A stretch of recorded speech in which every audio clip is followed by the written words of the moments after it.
দুই পক্ষের মধ্যে যাতে কোনো ধরনের পুনরায় কোনো সংঘর্ষ বা কোনো ধরনের অপ্রীতিকর ঘটনা না ঘটে এজন্য আমাদের অতিরিক্ত ফোর্স মোতায়েন করা হয়েছে। আমাদের সাথে আর্মি আছে আর র্যাব আছে।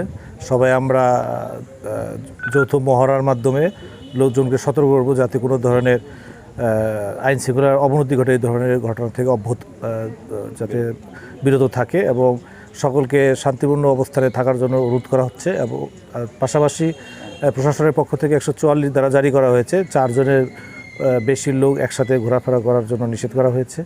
সকল যে দলেই হোক তারা যাতে কোনো ধরনের অপ্রীতিকর বা আইনশৃঙ্খলার অবনতি ঘটাতে পারে এই ধরনের যে কোনো কার্যক্রম থেকে তাদেরকে অব্যাহতি থাকার জন্য অনুরোধ করা হচ্ছে। এখন যে কোনো ব্র্যান্ডের পুরাতন এসি বদলে নতুন ওয়ালটন এসিতে উপভোগ করুন 25% ছাড়।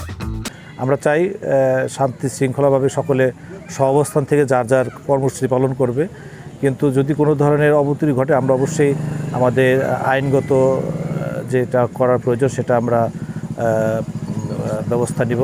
তাই আমরা সকলকে অনুরোধ করছি যাতে শান্তিপূর্ণভাবে তাদের সহাবস্থানে থাকার জন্য অনুরোধ করছি। এবং ঈদ পরবর্তী এই সময়ে দেশের আমাদের গলাচিপা বা প্লাস পটুয়াখালী জেলায় যাতে কোনো ধরনের রাজনীতিক বা যে কোনো ইস্যুকে কেন্দ্র করে কেউ যাতে কোনো ধরনের নিজের স্বার্থ হাসিল করতে না পারে সেই ধরনের পরিস্থিতি করতে দেওয়া হবে না, যাতে করে আমরা সকলে মিলেমিশে শান্তিপূর্ণভাবে পটুয়াখালীবাসী একসাথে বসবাস করতে পারি।